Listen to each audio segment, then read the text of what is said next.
Dalam video ini gue pengen jelasin ke teman-teman ya, apa yang harusnya dilakuin setelah terima gajian, ya setelah gajian pokoknya ya.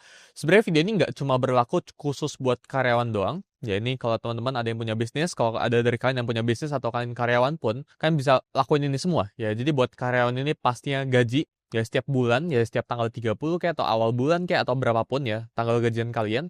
Sedangkan buat yang business owner ya ini mungkin per quarter. Ya, mereka itu terima itu dividen, jadi per quarter atau enggak per tahun gitu ya. Tapi ini kedua ini punya nasihat yang beda-beda ya. Cuma mostly ya semua yang gua akan bagikan di video ini bakalan practical, ini bakalan bisa dieksekusi. Ya ini advice yang teman-teman ini bisa langsung kerjain abis setelah nonton video ini.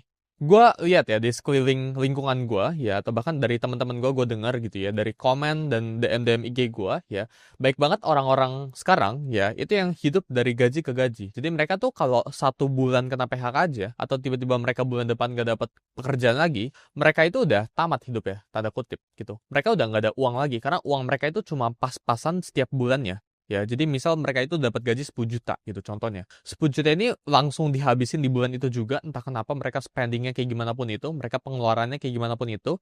Terus ya, habis lagi baru dapat gajian. Dapat 10 juta lagi gajian, dapat 10 juta lagi gajian. Jadi mereka tuh nggak bisa yang namanya itu menghemat uang ya karena mereka itu spendingnya ya atau pipanya ya kita ngomongnya udah bocor sekali. Ibarat kata ya ada kayak pipa gitu besar gitu ya dan pipa ini dimasukin air. Cuma orang-orang yang living dari gaji to gaji ya paycheck to paycheck kita ngomong ya dari gaji habis terusnya dapat gajian lagi, habis lagi dia per bulan dapat gaji lagi dia habis lagi dan seterusnya.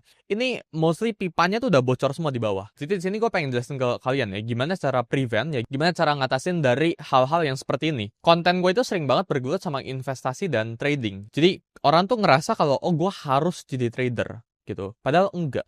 Tapi kalau investor, semua orang ya mau lu karyawan atau lu bisnismen ya, itu harus mulai investasi. Nggak harus investasi saham, nggak harus investasi kripto, nggak harus ada spesifik aset yang kalian harus taruh. Cuma yang pasti kalian harus masuk ke financial market ujung-ujungnya. Karena seperti yang teman-teman tahu ya, ada yang namanya itu inflasi ya. Jadi kalau kita ngomong teman-teman itu punya tingkat inflasi yang masing-masing itu 10% ya. Misal inflasi per tahun itu contoh 10% ya.